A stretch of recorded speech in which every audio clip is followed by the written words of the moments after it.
Hello everyone, welcome to APE Season 2, Week 6. Week 6, we're going against Leoshaw and the Sir Skit. Yeah, that's who we're going against. Let's just look at the matchup real quick. So this is a this is a very scary team. You got a Zygarde, we got a Mew, we got Celesteela, Mega Kangaskhan, Rotom Heat, Florges, Zarude, Jellicent, Ninjask, Mawile, and Zarude. I don't know why Zor was here. The biggest threats here are obviously Mew, Mega Kang, and Zygarde. So those are the ones that we're going to be having to prep for the most. So starting off, we have Rocky Helmet Como making a return from last week. And instead of being for Mega Bee, this time it's for Mega Kang. And also for Zarude, which I'm like 99% sure is not going to be coming this week. It also helps us with Rotom, slightly, but we already have other ways to deal with Rotom. It's also our rocker, and since they have Florges, we couldn't really be able to sweep with like any kind of set with Como. So we get to Taunt it and Toxic it on the switch if we need to. Taunt's also to prevent Mew setting up, or Celesteela setting up. So yeah, it's pretty simple. This is just our defensive line. Bulletproof is just for maybe like a Jellicent Shadow Ball, but it doesn't really matter. Next up, Melmetal. It's Assault Vest Melmetal. Originally this was leftovers, but I decided against it because of some very important calcs. Let's see. So with Assault Vest, we're able to survive 2 Celesteela Fire Blasts, even if it's modest. So we go in, even if it goes for Meteor Beam beforehand, you can take the follow-up Fire Blast and do a lot of damage with Thunder Punch. We'll 2-hit kill with Thunder Punch, and if it does go for to try to set up with like it can't set up with Autotomize, because we switch in. Let's Theorycraft switch in as it Autotomizes. It goes for Meteor Beam, Thunder Punch, Fire Blast. We survive, Thunder Punch again. So we were able to stop that. It also helps us against like Nasty Plot or Calm Mind sets of Mew. Maybe even like some sort of Sword Power weirdness. This is also our relegated switch into Florges. We just go in when we're able to click whatever we think will be necessary.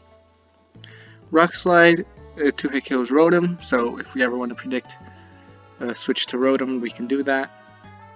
Ice Punch for Zygarde and for Zarude. And generally just double Iron Bash for everything else.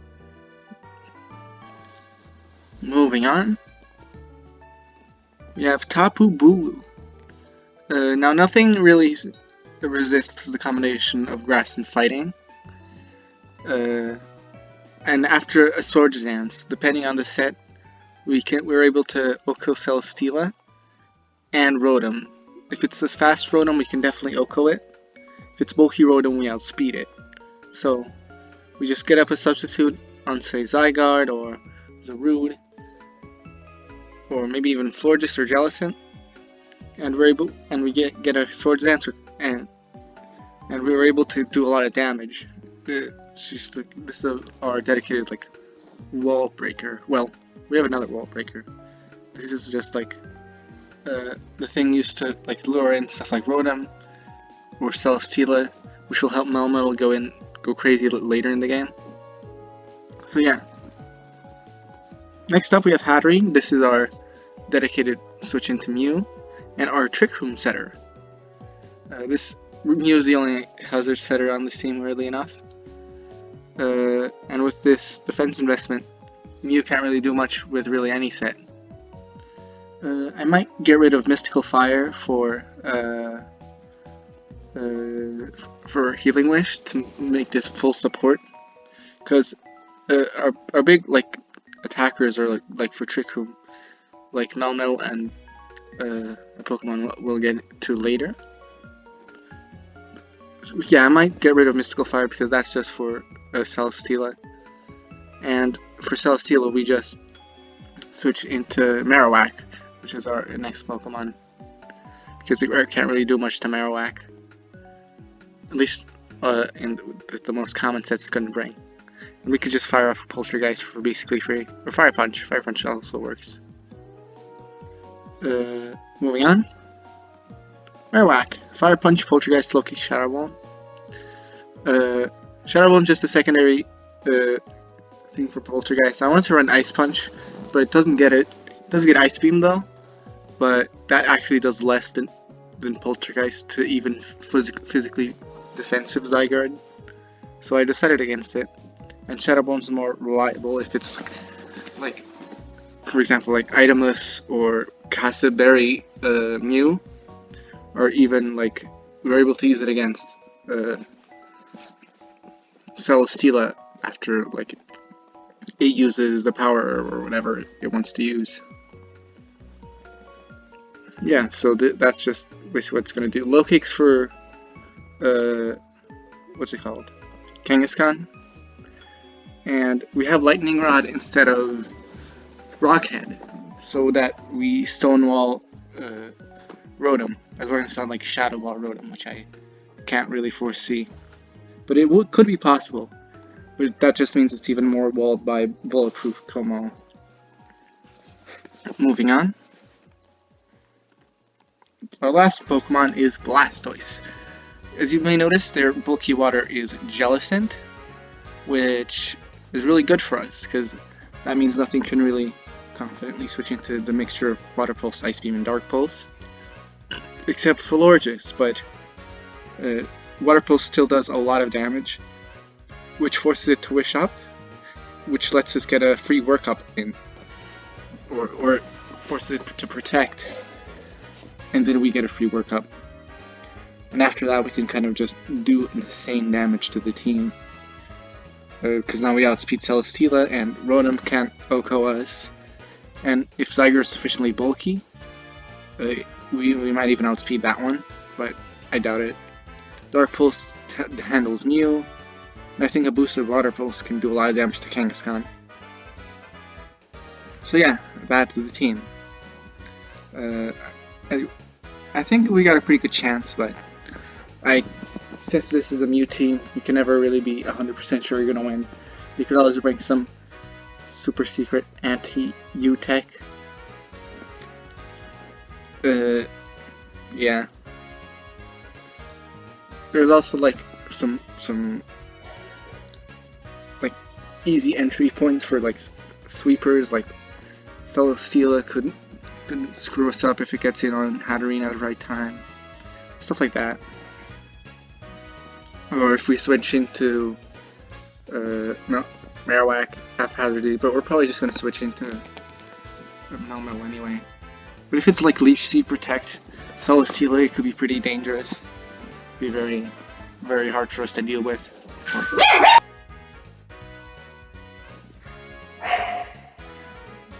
Alright, sorry about that. That's gotta be the end of the team builder. See you in the match. Hello everyone. I wasn't able to record the actual match, and I actually recorded the post-match one time before, but I was apparently on mute, so that's unfortunate to say the least. Regardless, let's go over this again. First, let's start off by looking at team preview, shall we? So this is basically exactly what came in the mock, and about what I expected to come, except Zarude's here instead of Florges, and I really don't understand why it's here, but it is. Frankly, I think Florges would have been infinitely better for this matchup, but who am I to judge? So, as I look at this matchup, I'm thinking, what are the most likely leads? I'm thinking maybe Mew, Zarude, and Rotom are the likely leads. And I think Blastoise is the the best lead for this match. Because if it's it threatens Mew with a Dark Pulse. If it's a Rue, we can just switch into Como, and if it's Rotom, we can just stay in and Oko it.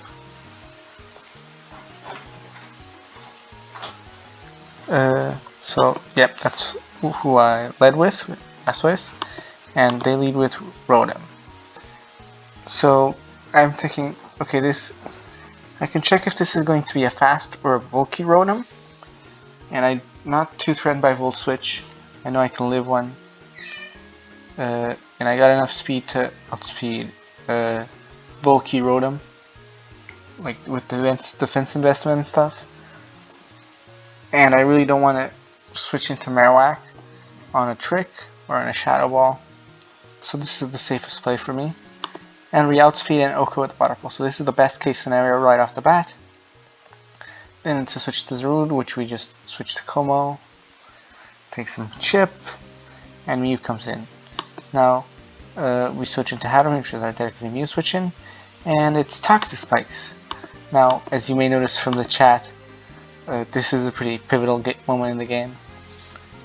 I don't really understand the thought process behind this Mew set. I mean, I guess Toxic Spikes was a pretty good, were pretty threatening for my team, but you need to remember that I do have a Hatterene, and Toxic Spikes are just as, if not more, threatening to Leo's team.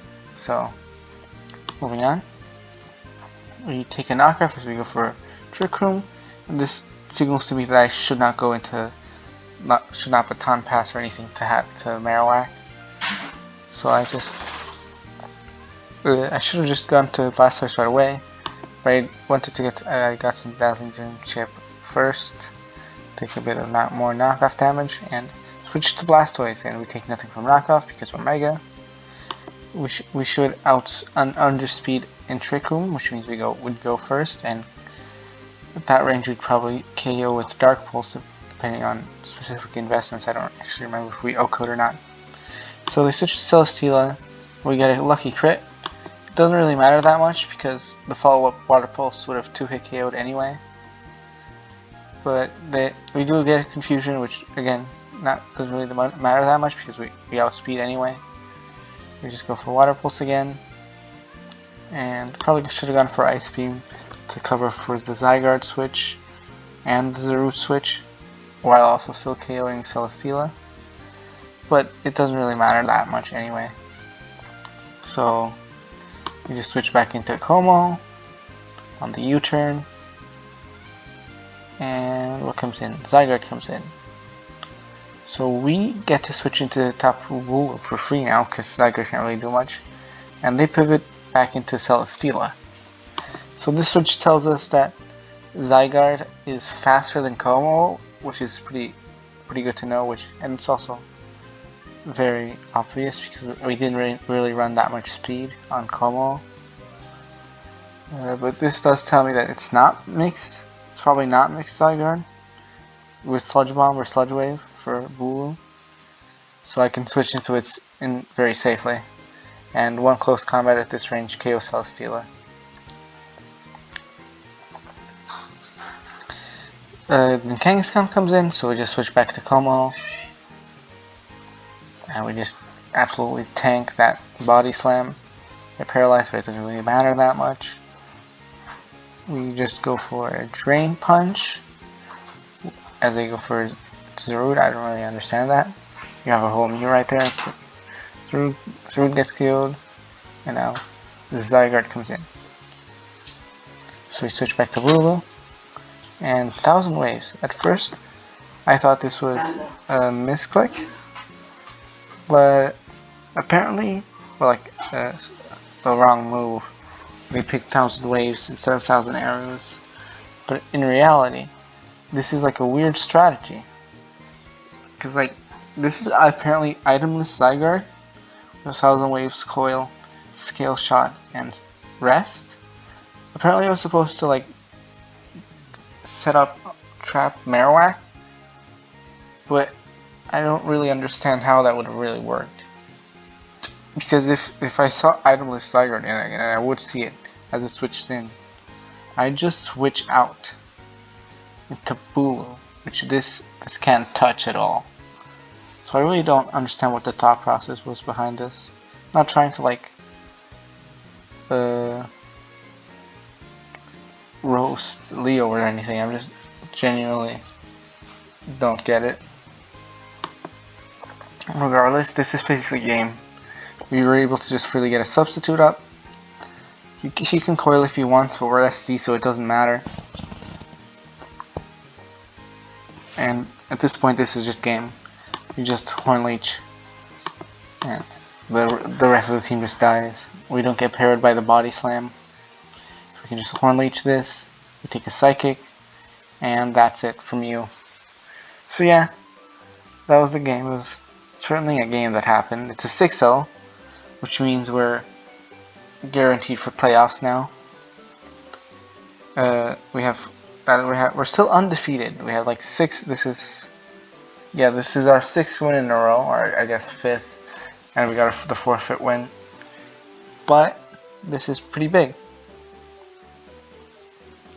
We're doing really well this season. It's probably our best performance in any draft league like ever. And I'm really glad that we made it to the playoffs. I really hope that we were able to actually just up and win, you know.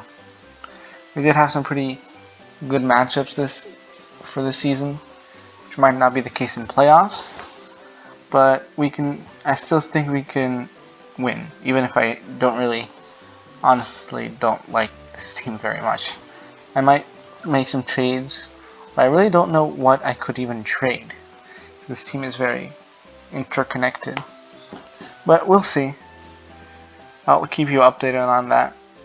Regardless, I'll see you in the next video. Bye.